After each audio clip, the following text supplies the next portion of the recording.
India's development is of tremendous significance for the future of the entire developing world. We have to harness all our latent resources for a second industrial revolution and a second agricultural revolution. दोस्तों 1991 एक ऐसा साल था जिसने Indian business history को हमेशा हमेशा के लिए बदल दिया। इंडिया ने लिबरलाइजेशन से अपने दरवाजे खोले और एंट्री मारी एफएमसीजी दुनिया के सबसे बड़े डॉन हिंदुस्तान यूनिलीवर ने। प्रधानमंत्री नरसिंह राव और वित्त मंत्री मनमोहन सिंह ने देश के बाजार के दरवाजे दुनिया के लिए खोल दिए। World-class products have started to take over India's shops, homes and lives. A company that works to create a better future. Hindustan Unilever Limited, with their presence all across the country. तभी HUL का market में सिर्फ एक ही rule था, bye और बरी। या तो वो आपकी कंपनी खरीद लेते या आपके साथ कंपीट करके आपका मार्केट शेयर खा जाते। और 1991 में HUL की नजर थी एक मामूली सी नीली बोतल पर जिसका नाम था पैराशूट कोकोनट ऑयल। और ये रहा पैराशूट, शुद्धता जो नजर आए। पैराशूट नारियल तेल में है 100% आर पार शुद्धता, नारियल विटामिन और पोषण से भरा पैराशूट। और इन दोनों कंपनीज में इतना फर्क था कि एक तरफ जहां मारिको सिर्फ 100 करोड़ की रेवेन्यू पर था, ग्लोबली HUL हजारों करोड़ रुपए कमा रहा था, जिससे वो इंडिया में कभी भी कोई भी ब्रांड खरीद सकता था। बड़े बड़े एक्टर्स हॉलीवुड से लेकर बॉलीवुड तक यूनिलीवर के ब्रांड्स को एंडोर्स करते थे और HUL 75 कंट्रीज में ऑलरेडी एक डोमिनेटिंग प्लेयर बन चुका था। तभी HUL के चेयरमैन ने पैराशूट के फाउंडर हर्ष मारीवाला को कॉल किया और बोला, हर्ष ये कंपनी ना मुझे बेच दो, मैं तुम्हें इतना पैसा दूंगा कि तुम्हारी आगे आने वाली पुश्तें भी ऐश करेगी। तो सबको लगा कि HUL की मनी पावर के आगे ये छोटी सी इंडियन कंपनी घुटने टेक देगी। लेकिन दोस्तों पैराशूट ने ऐसा मास्टर स्ट्रोक खेला कि 13 साल की जंग के बाद HUL ने खुद हार मानकर अपना ब्रांड मारिको को बेच दिया। Relatively unknown Indian company taking on mighty multinational companies at a game that they know best, marketing. Nihar has been acquired by Marico. And today, Nihar and Parachute are both part of Marico. तो सवाल यह है कि एक छोटी सी Indian company ने दुनिया के सबसे बड़े एफएमसीजी जायंट को उन्हीं के गेम में कैसे हराया? वो कौन सी बिजनेस स्ट्रेटजी थी जिससे हर्ष मारीवाला ने HUL के करोड़ों के बजट का सामना किया? और इस बिजनेस वॉर से हम क्या सीख सकते हैं, जानेंगे इस एपिसोड में।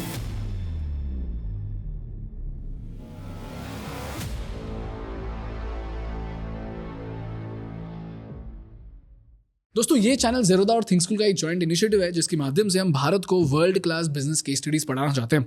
तो अगर आप भी बिजनेस सीखना चाहते हो तो प्लीज़ हमारे चैनल को सब्सक्राइब करो। आपके लिए तो ये फ्री है, लेकिन हमारे लिए ये बहुत बहुत ज़रूरी है।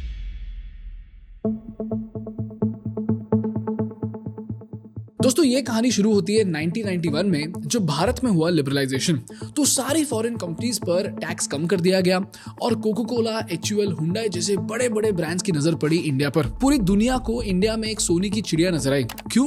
क्योंकि हमारे पास 80 करोड़ कंज्यूमर्स का गोल्ड माइन था। तो लोगों को लगा चाइना के बाद अब इंडिया की बारी है।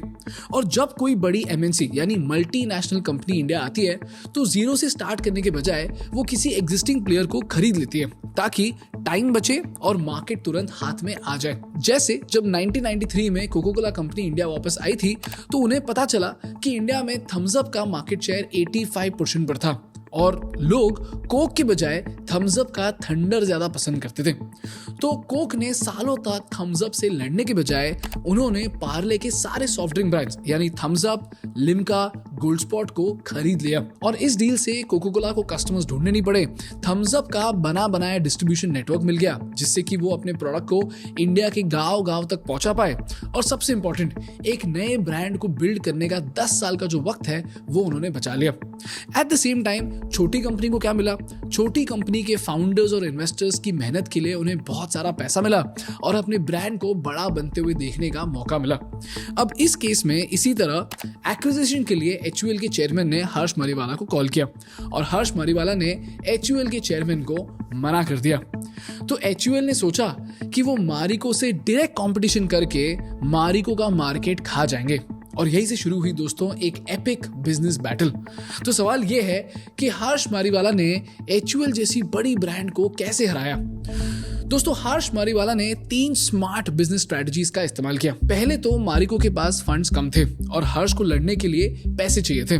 तभी उन्होंने देखा कि उस वक्त हेयर ऑयल यानी कॉस्मेटिक ऑयल पर 16% एक्साइज ड्यूटी लगता था, लेकिन एडिबल ऑयल यानी खाने के तेल पर सिर्फ 8% एक्साइज ड्यूटी लगता था। तो हर्ष ने एक डेयरिंग कदम उठाया। उन्होंने अपनी बोतल से हेयर ऑयल इस शब्द को हटाकर सिर्फ लिखा 100% प्योर कोकोनट ऑयल और इस कैटेगराइजेशन की वजह से पैराशूट कोकोनट ऑयल पर सिर्फ 8% टैक्स लगा।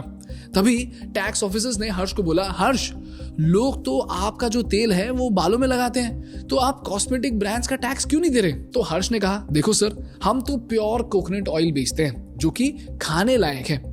अब कस्टमर इसे कढ़ाई में डाले या बालों में वो उनकी मर्जी है, लेकिन हम तो एडिबल ऑयल ही बनाते हैं। एंड गेस व्हाट, ये बात सुप्रीम कोर्ट तक पहुंची और कोर्ट ने मारिको के फेवर में फैसला सुनाया और इससे मारिको को सीधा 8% का एक्स्ट्रा प्रॉफिट मार्जिन मिल गया। अब जरा सोचो दोस्तों, FMCG में 10% का ही मार्जिन होता है। इसमें अगर मारिको 8% टैक्स दे और कंपटीशन 16%, तो आप समझ रहे हो ये किसी मैजिक से कम नहीं है, क्योंकि 8% जब आप 500-600 करोड़ के स्केल पर देखोगे तो हम बात कर रहे हैं 40 से 50 करोड़ रुपए के एक्स्ट्रा कैश फ्लो की। और ये सारा पैसा हर्ष ने लगाया एडवर्टाइजिंग और मार्केटिंग में। और पैराशूट की ऐसी मार्केटिंग हुई कि भारत के कोने कोने में लोग पैराशूट रिटेलर से मांगने लगे। दूसरी चाल थी सप्लाई चेन स्ट्रेटजी। अगर आप कोबरा की पुरानी सप्लाई चेन को एनालाइज करेंगे तो आपको 3 मैसिव प्रॉब्लम्स दिखेंगे जो किसी भी बिजनेस को डुबा सकती है, स्पेशली FMCG बिजनेस को डुबा सकती है। पहला प्रॉब्लम था एक्सट्रीम कॉम्प्लेक्सिटी। फार्मर से लेकर फैक्ट्री तक पहुंचने में कोबरा इतने सारे मिडिलमैन और एजेंट्स के हाथ से गुजरता है कि सप्लाई चेन पूरी तरह चोक हो चुकी थी। दूसरी प्रॉब्लम थी अनप्रेडिक्टेबिलिटी। दोस्तों मार्केट में कभी भी भयानक क्रॉप शॉर्टेजेस हो सकते थे, जिसकी वजह से अगर आप इस ग्राफ को देखोगे तो कोबरा प्राइसेस बहुत ज्यादा फ्लक्चुएट होते रहते थे। और जैसा कि मैंने कहा, FMCG में जो मार्जिन होता है वही 10% का होता है। इसमें अगर आपके रॉ मटेरियल्स का कॉस्ट 30-40% से बढ़ जाए तो आप समझ रहे हो बिजनेस चलाने का कोई सेंस ही नहीं बनता, क्योंकि आप लॉस इनकर करने लग जाओगे। एंड लास्टली, ये प्रोसेस ऑफ प्रोक्योरमेंट इतना लंबा और इतना स्लो था कि फैक्ट्री तक पहुंचते पहुंचते आधा कोबरा खराब हो जाता था। तो हर्ष मारीवाला ने कहा कि मुझे ये जो बीच के एजेंट्स और डीलर्स है ना, ये मुझे बिल्कुल नहीं चाहिए। तो उन्होंने बनाया खुद के कलेक्शन सेंटर्स। तो अब किसान नारियल उगाते हैं और सीधा ऑक्शन के बाद एक ट्रक में डालकर मारिको के सेंटर पर भेज देते हैं और यहाँ मारिको के एम्प्लॉइज क्वालिटी चेक करके पैसा देकर फार्मर से मटेरियल प्रोक्योर करते हैं और फिर उसको प्रोसेस करके कोकोनट ऑयल बनाते हैं। तो माल बिना किसी मिडिलमैन के प्रोडक्शन में चला जाता है, जिसकी वजह से मारिको को मिलती है प्योरिटी और किसान को मिलता है अच्छा दाम। इससे ये जो मिडिलमैन थे इनके पैसे मारिको को नहीं देने पड़े, जिससे किसान का भी फायदा हुआ और मारिको को सस्ता और प्योर रॉ मटेरियल मिला। एंड लास्टली, हर्ष मारीवाला ने रची एक जीनियस मार्केटिंग स्ट्रेटजी जिसने HUL की छुट्टी कर दी। दोस्तों HUL एक ग्लोबल कंपनी थी। उनके लिए हेयर ऑयल का मतलब था स्टाइल, शाइन और फैशन। तो उन्होंने वही किया जो वेस्टर्न कंट्रीज में वो करते थे। उन्होंने हीरोइंस को एड्स में लिया और ये दिखाया कि तेल लगाने से ना आप सुंदर दिखोगे। तो HUL का मैसेज क्लियर था, तेल लगाओ और हीरोइन बन जाओ। लेकिन यहीं पर हर्ष मारीवाला ने एक अलग चाल चली। उन्होंने पैराशूट की पैकेजिंग को रिवैम्प किया और एक ऐसा टीवी कैंपेन लॉन्च किया जिसने HUL के प्रोडक्ट लॉजिक को इंडियन इमोशन से काट दिया।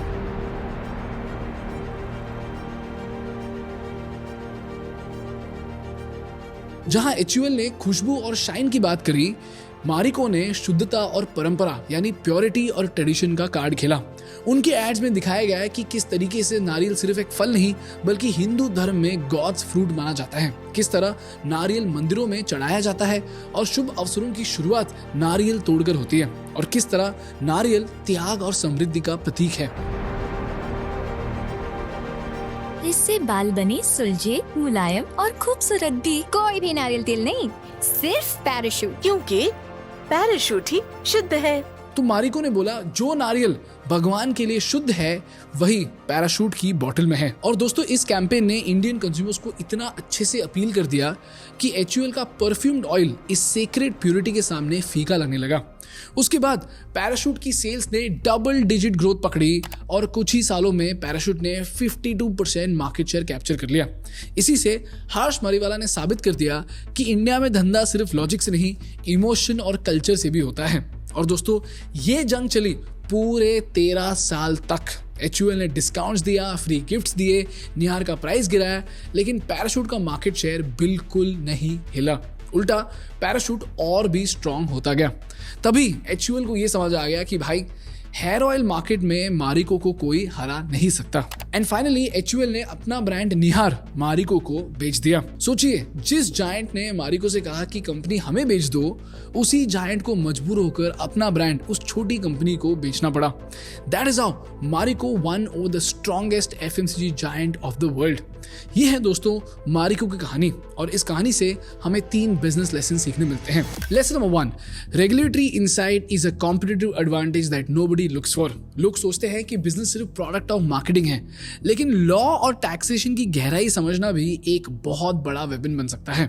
इस केस में हमने ये देखा कि हर्ष मारीवाला ने किस तरीके से टैक्सेशन की समझ को रखकर एक ऐसा कॉम्पिटिटिव एज बनाया जिसकी वजह से वो HUL के सामने खड़े हो पाए। लेसन नंबर 2, MNC की सबसे बड़ी गलती होती है कॉपी पेस्ट स्ट्रेटजी। वो हमेशा यही सोचते हैं कि जो फॉर्मूला अमेरिका और यूरोप में चलता है वही इंडिया में भी चलेगा। तो जब भी कोई वेस्टर्न कॉन्सेप्ट को आप इंडिया में अप्लाई करोगे तो हमेशा याद रखना दैट कल्चर और ट्रेडिशन इंडियन कंज्यूमर के बिहेवियर को बहुत ज्यादा इफेक्ट करती है। तो अगर आप इंडिया का कल्चर नहीं समझोगे तो आपका प्रोडक्ट यहाँ पर नहीं चलेगा। एंड लास्टली हमेशा याद रखना दोस्तों, मार्केटिंग आपको ना सिर्फ एक ट्रायल दिला सकती है, लेकिन सप्लाई चेन ही आपको सस्टेनेबल प्रॉफिट दिला सकती है। तो जितना ध्यान आज आप मार्केटिंग में दे रहे हो, उतना ही ध्यान अगर आप सप्लाई चेन में दोगे ना, तो आपका बिजनेस बहुत ही सस्टेनेबली ग्रो कर पाएगा। These are the lessons that we need to learn from Parachute Oil's epic rise. That's all from my side today, guys. If you learned something valuable, please hit the like button in order to make YouTube ever happy. And for more such insightful business and political case studies, please subscribe to our channel. Thank you so much for watching. I will see you in the next one. Bye bye.